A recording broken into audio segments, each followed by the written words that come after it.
Chaque jour sur Fréquence Évasion 2, retrouvez votre rendez-vous vivant au naturel. Votre santé et celle de vos proches vous préoccupent? Retrouvez-nous sur Fréquence Évasion pour découvrir qu'il est possible de vivre autrement.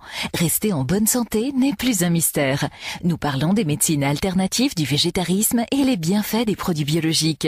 Tous les sujets pour vivre sainement sont abordés dans Vivons au naturel sur Fréquence Évasion 2. Georges Oxley, bonjour, merci d'être avec nous. Bonjour, merci. Alors, vous avez publié le manifeste gourmand des herbes folles. Qu'est-ce qui vous a incité à écrire cet ouvrage?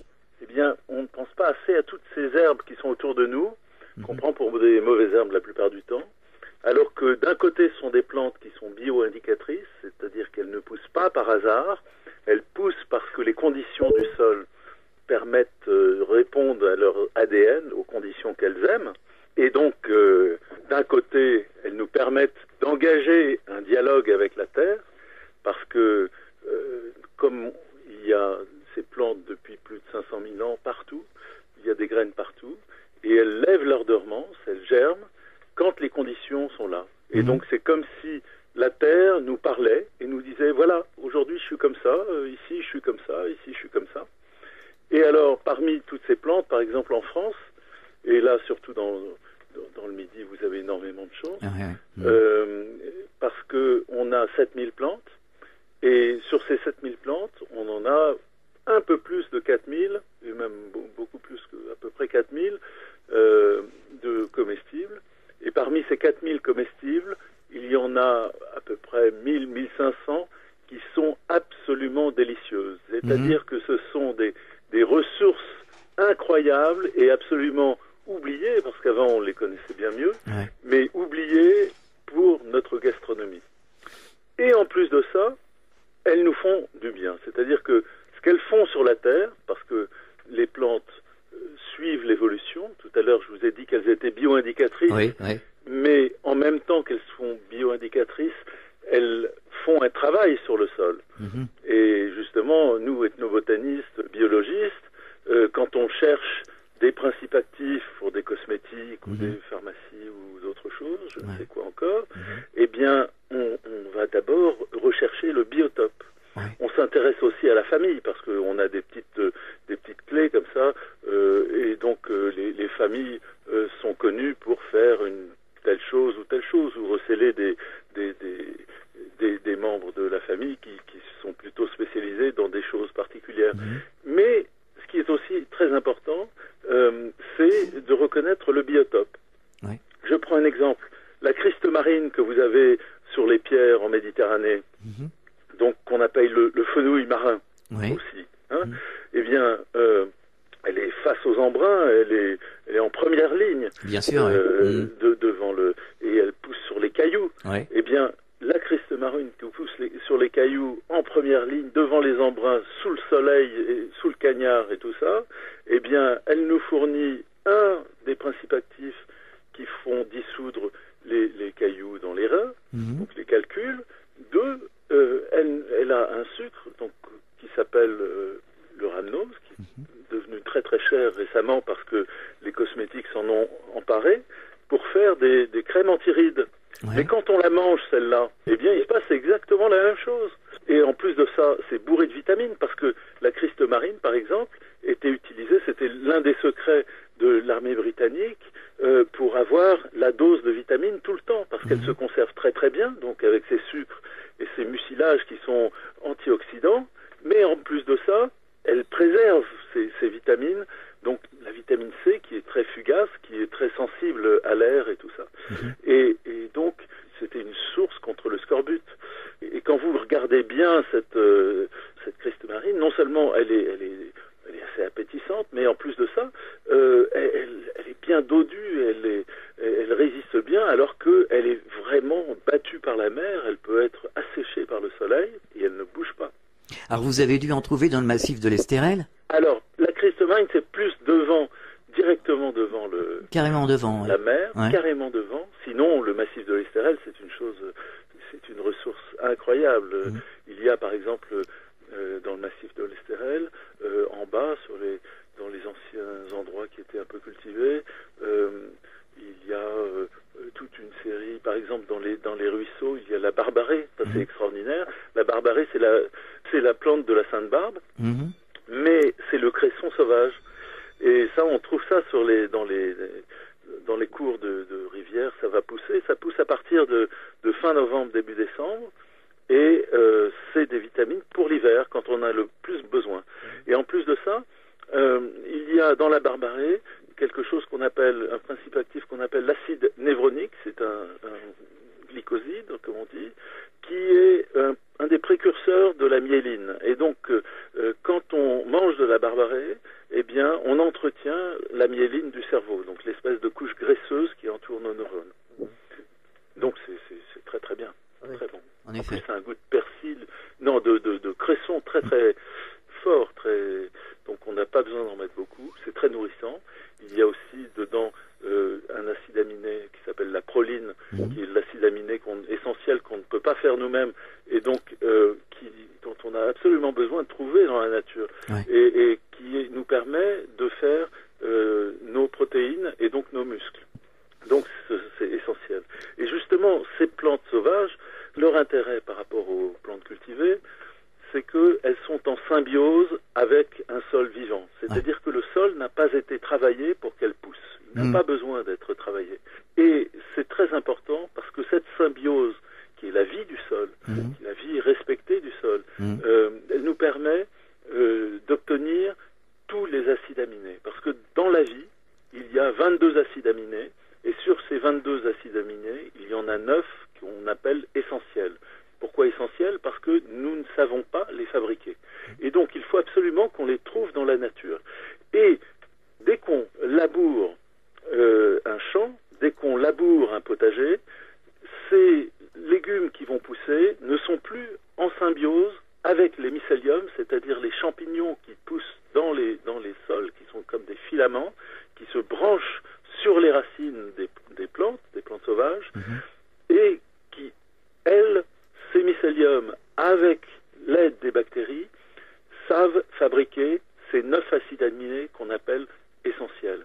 Et c'est très important, par exemple, pour les végétariens, parce que les végétariens, s'ils ne mangent que des plantes cultivées, que des plantes qu'ils vont acheter dans le commerce, et qui sont des plantes issues d'une culture où on laboure, avec un rotovator ou avec tout ce que vous voulez, eh bien, ces végétariens seront forcément en carence, d'une manière ou d'une autre. Parce que nous, moi je ne suis pas végétarien, et donc je retrouve ces 9 acides aminés essentiels, je les retrouve dans le poisson qui a mangé les algues, dans la vache qui a mangé l'herbe sauvage. C'est sûr que si elle a mangé que du soja transgénique, la plupart de la viande qu'on achète en supermarché, c'est sûr que il y aura un petit problème. Et donc ça ne marchera pas du tout. Il faut avoir ce contact avec le sauvage. Et donc moi je conseille vivement aux végétariens de s'intéresser aux plantes sauvages, parce que là, ils y trouveront des nutritions, des nutriments essentiels. Vivons au naturel. Oui, c'est une chaîne qu'il faut respecter, et donc l'équilibre naturel, finalement. Alors justement, il faut le respecter, et il faut le respecter en sachant cueillir, c'est-à-dire en respectant les endroits, c'est-à-dire que quand on cueille toujours avec un couteau, pour laisser bien en place les racines. On ne cueille pas toute la plante, on cueille dans un espace où il y a beaucoup de plantes, on laisse des plantes qui vont monter en graines pour qu'elles se reproduisent, mais il faut savoir qu'il ne faut pas non plus être parano, parce que la comestibilité de ces plantes fait partie de leur stratégie de reproduction.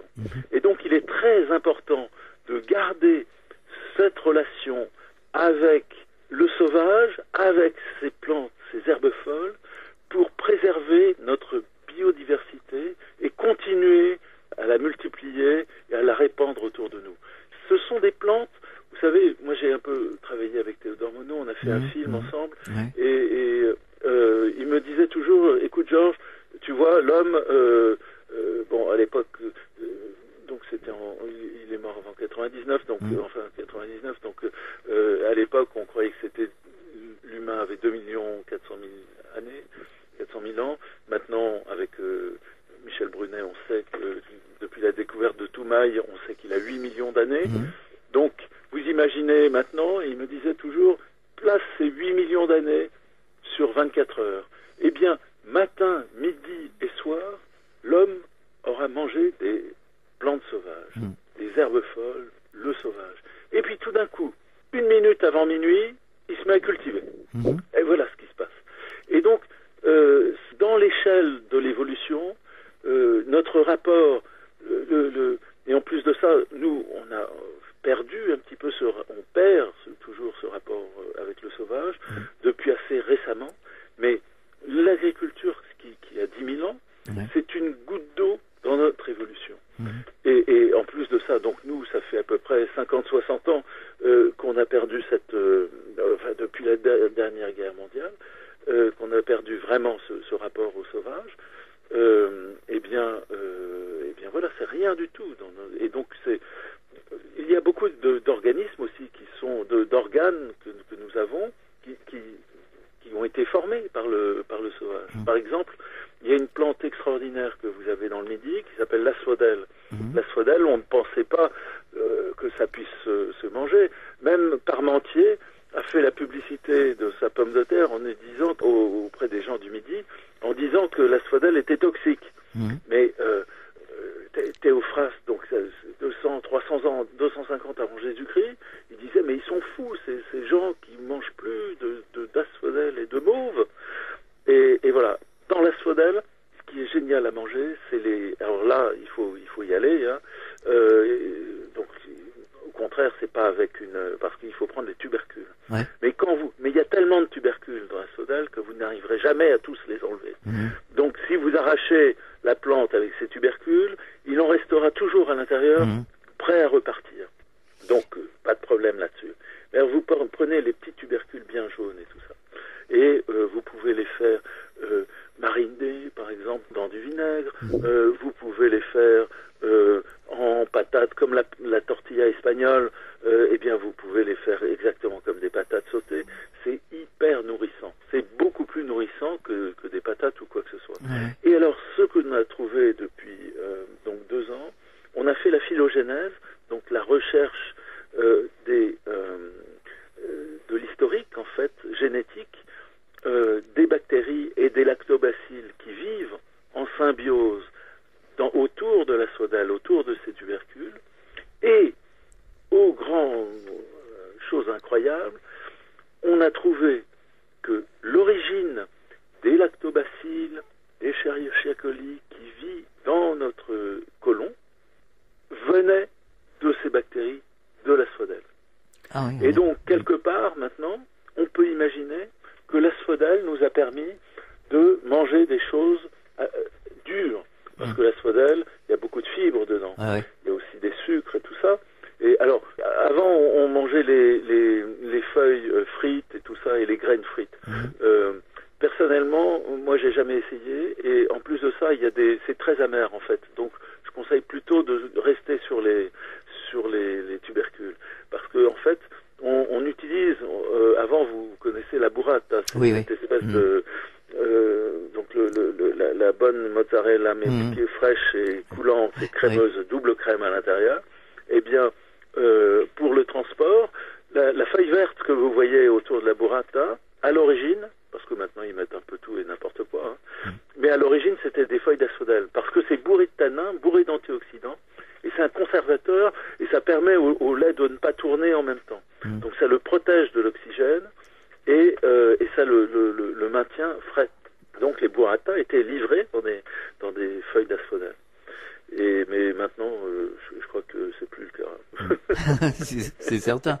Est-ce que justement les plantes ne sont pas en résonance avec l'être humain, avec le corps humain? Alors, ça se passe pas comme ça. C'est-à-dire que, en fait, on s'est rendu compte que le corps humain, c'est assez récent. C'est depuis à peu près 2004-2005 qu'on poursuit vraiment ces études. On s'est rendu compte que nous avions en fait dans notre corps que 10% d'humains. C'est-à-dire que tout le reste, ce sont des bactéries. C'est de l'origine bactérienne, l'origine fongique, donc des champignons, et l'origine des d'archéas, donc des bactéries très anciennes sont bien avant les bactéries. Et il se trouve par exemple que donc maintenant on connaît à peu près 10% de notre flore bactérienne et fongique.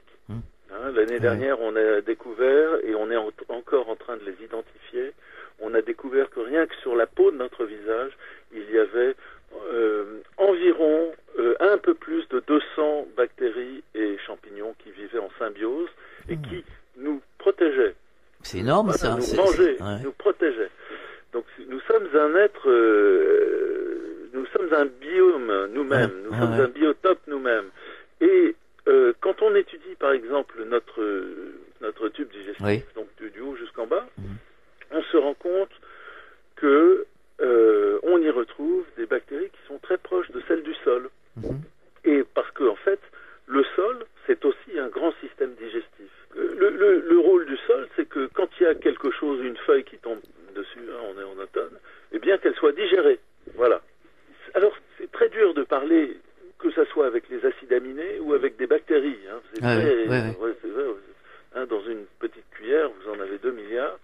Donc déjà, on a du problème à les écouter. Et puis en plus de ça, ce qui est intéressant, c'est que elles ne parlent pas.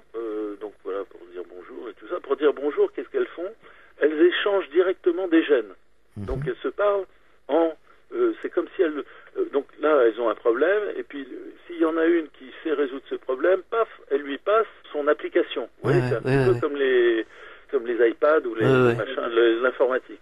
Donc ça, c'est comme ça. Alors, si vous parlez si on est en résonance avec les plantes, comme je vous ai dit tout à l'heure, ce sont des indicateurs, et la chose avec laquelle on peut rentrer en résonance avec les plantes, parce que les plantes toutes seules, il faut jamais comprendre une plante toute seule. Une plante, c'est le haut du panier c'est de la chaîne alimentaire du sol. C'est-à-dire que la plante fabrique le sol et le sol fabrique la plante.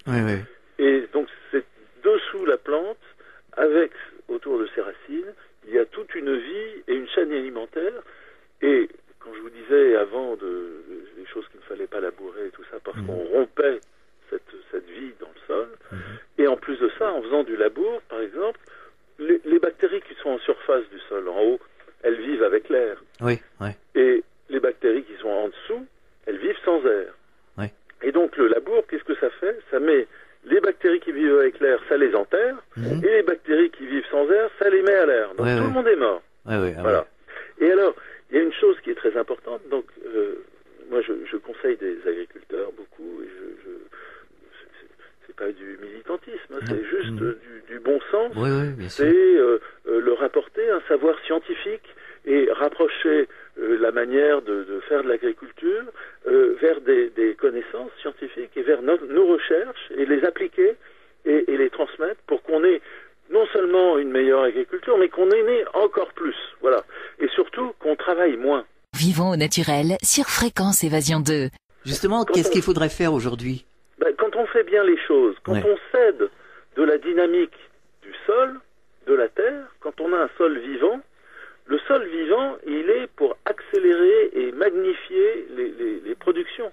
Et maintenant, il faut comprendre les choses. Alors, si on connaît la qualité des sols par rapport à ce que les plantes nous indiquent, par rapport à ce qu'elles nous disent, et c'est là où on rentre en résonance avec les plantes. C'est-à-dire que les plantes deviennent pour nous un langage. Et donc, elles nous permettent de connaître les qualités du sol. Et par rapport à ça, on sait quoi faire et intervenir justement et avec des bonnes choses. Par exemple, vous avez la roquette dans le sud, vous en avez plein en ce moment, la fausse roquette, qui est délicieuse. Bien sûr. On l'appelle plein de noms différents, mais bon, c'est une fausse roquette, mais elle est meilleure que la vraie. Alors bon, qu'est-ce que vous voulez, Tout va bien. Tout va bien. Eh bien, la roquette, elle pousse quand le phosphore du sol est bloqué. Alors voilà, terrain calcaire, phosphore bloqué, et un petit peu de compactage, pouf, vous avez la roquette. Eh bien, le type, si l'agriculteur il voit de la roquette dans son champ ou à côté de son champ, bien s'il y a un conseiller agricole qui lui dit achète mon phosphate et mets du phosphate, ça va faire pousser des trucs, ben il faut dire non, ça va pas. Justement, il doit y avoir un gros problème pour ces plantes. Elles doivent être complètement déstabilisées avec tous les produits chimiques qui sont Alors non, elles partout, sont pas non du tout stabilisées. Ce sont d'autres qui poussent. Oui. C'est-à-dire que il y a des plantes qui nous indiquent les pollutions. Oui. Il y a des plantes, par exemple, indicatrices de Roundup. Ah d'accord. La datura, par exemple, est une plante des grandes indicatrices de Roundup. Le Conium maculatum, c'est-à-dire la grande ciguë, ou l'Aethusium, donc la petite ciguë, ce sont des plantes qui nous indiquent une pollution au 2,4-D, 2,4,5-DT, 2,3,4,5-DT, donc les molécules du glyphosate qui sont à la base de ce produit, et on sait immédiatement à qui on a affaire. Ah non, les plantes ne mentent pas. Et c'est très bien, parce que en plus de ça, quand vous faites de la cueillette, eh bien, quand vous voyez ces plantes à côté de... là, il faut pas récolter. Hein. Non, d'accord. Tout le monde est chargé. Et vous l'avez constaté ça, souvent, non? Ah énormément. Par exemple, on a fait un livre sur l'île de Ré, sur les plantes atlantiques. Parce que en fait, ces plantes atlantiques, non seulement ces plantes qui poussent dans les marais salants, vous savez, que ce soit en Camargue ou dans les marais de l'île de Ré, dans les bref. Ouais. Et eh bien, elles poussent les pieds dans le sel tout le temps. Et elles produisent des phytohormones qui justement, et nous, notre sel, c'est réglé par notre système endocrinien. Donc, elles poussent des phytohormones qui sont reconnus par l'homme et sur lesquels, en ce moment, le laboratoire de Tel Aviv et puis un laboratoire de biochimie moléculaire à Toulouse est en train de travailler pour voir comment on peut étudier ces stratégies de plantes salées pour nous réguler notre taux de sel. Parce que, en fait, la nourriture industrielle que nous mangeons, le sel étant un adjuvant qui rend les choses très bonnes, mais il ne faut pas en abuser. Bien sûr. Il est utilisé comme quelque chose pour rendre la nourriture très attractive. Et donc au lieu des 1,5 gramme de sel que l'on devrait manger pour être bien par jour, on est plus proche des 20 grammes.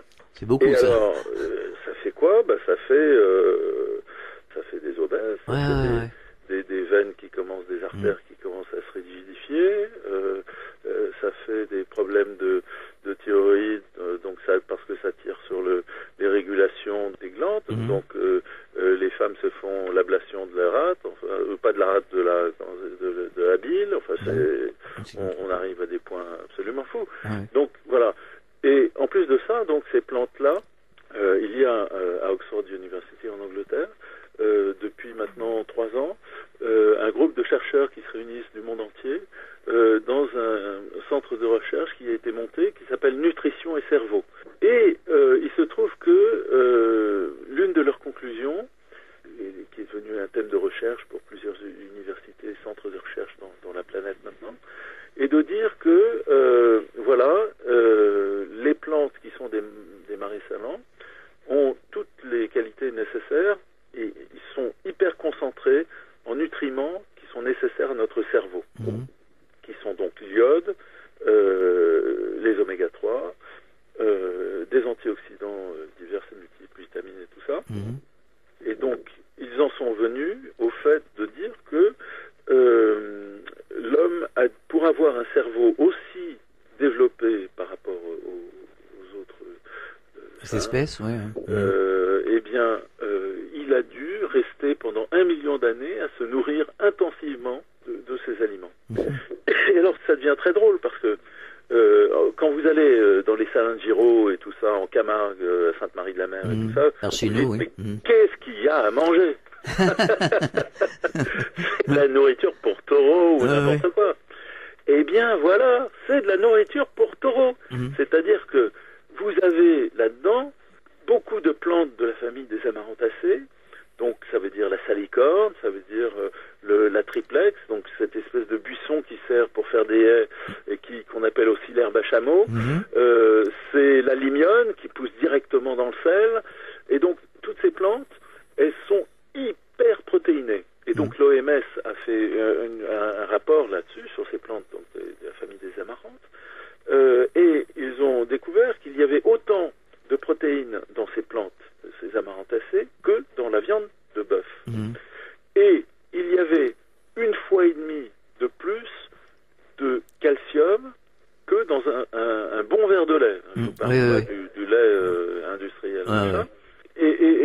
de ça, avec ces plantes, il y a tout pour fixer ces plantes. Le taureau de Camargue, quand il broute cette chose-là, ou la vache de Camargue, si elle donne du lait, eh bien avant, elle aura fait ses os, et c'est grand une vache, et elle aura fait son petit, et puis après le lait, bah oui. Mais non, c'est bien plus intéressant de manger ces plantes pour la santé que de boire du lait, c'est clair, parce que le lait c'est plein d'hormones de croissance pour les animaux, ça marche pas pour les hommes. Hein. Et en plus, il y a plein de problèmes d'allergie, hein, on en parle souvent. Bien sûr. Alors les problèmes d'allergie, c'est différent. Les problèmes d'allergie, moi je pense que ça ne vient pas spontanément de cette nourriture. Parce que je pense que c'est plutôt la manière de produire qui est la source de ces allergies que de la nourriture en soi. Parce que ces allergies, finalement, elles sont assez récentes. Quand vous voyez les narrations de choses, de problèmes médicaux et tout ça du 19e ou avant la Seconde Guerre mondiale, ces problèmes d'allergie, finalement, on n'en parle pas beaucoup. Du gluten, on n'en a jamais parlé et voilà. Et moi, je pense plutôt que c'est tous les produits avec lesquels on fait pousser le blé et avec lesquels on garde le blé, donc des antifongiques et tout ça, qui sont la cause de cette chose-là. Vivons au naturel. Et puis, en plus de ça, il y a une chose donc que je voulais vous dire, parce que dans le Midi, vous avez beaucoup d'inondations et tout ça. Ah oui, c'est le moins qu'on puisse dire. Et donc, voilà, et ça, la manière de produire notre nourriture est l'une des causes de ces inondations. Je vous dis, l'autre jour, je voyais dans le nouvelle après l'inondation de Montpellier et tout ça, je voyais les images d'hélicoptères et tout ça. Bon. Et alors c'était assez intéressant, c'est-à-dire que tous les endroits qui étaient sous l'eau, bon, à part les marais salants, c'était des endroits qui étaient cultivés. Tous les endroits en friche n'avaient pas d'eau. Ce que je vous ai dit tout à l'heure par rapport au labour, quand vous avez un sol où il n'y a plus de bactéries, parce que les bactéries qui vivent avec l'air ont été étouffées et que les bactéries qui vivent sans air ont été mises à l'air, eh bien, un sol sans vie, l'eau ne passe plus. Parce que l'eau qui rentre dans le sol, ce n'est pas une chose mécanique. C'est un acte biologique. Il faut toujours se souvenir que l'eau, c'est la vie, mais surtout que la vie, c'est l'eau. Tout à fait. Et donc, ces bactéries, dans le Midi, vous le savez bien, un sol, même qui est vivant, les bactéries, elles peuvent se vider d'à peu près jusqu'à 90% de leur eau. Et il y a une plante absolument géniale dans le Midi qui s'appelle le pourpier. Ah oui. Dès que les bactéries se vident, vous avez le pourpier qui pousse par-dessus. Et alors, soulevez la jupe du pourpier et vous verrez qu'en dessous, vous avez plein d'insectes qui se sont réfugiés et tout ça. Et c'est la même chose, ça maintient les bactéries vivantes en surface. Ça les permet de passer le cagnard. Et voilà. Et en fait, une goutte d'eau qui tombe sur le sol chez vous, c'est une bactérie qui l'attrape, hop, elle en passe l'extra à l'autre, et hop. Oui, c'est tout un écosystème. Exactement. Et ça va jusqu'à la nappe phréatique. Et quand il n'y a plus d'eau, eh bien, la nappe phréatique remonte. Mais parce que ce sont des bactéries, les bactéries qui vivent sans air, qui passent aux bactéries qui sont médianes, et puis hop, qui passent aux bactéries qui sont en surface. C'est la vie.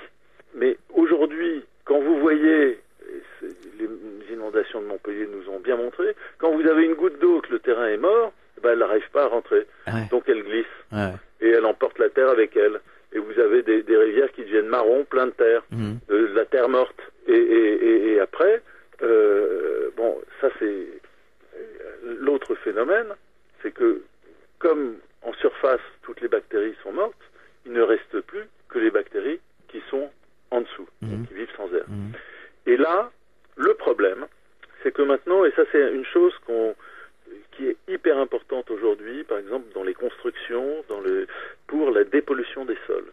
Parce que une fois que vous connaissez tout ce vivant, quand vous avez une pollution, que ce soit du pétrole, des métaux lourds, des PCB et tout ça, vous connaissez les êtres qui peuvent réparer cette chose-là. Alors parce que la plupart du temps, ils ont été étouffés par cette pollution et ils ne sont plus là. Ou alors, c'est une pollution qui est amenée par l'homme et donc dans un endroit qui n'a jamais vu ce genre de pollution et il ne sait pas encore réagir.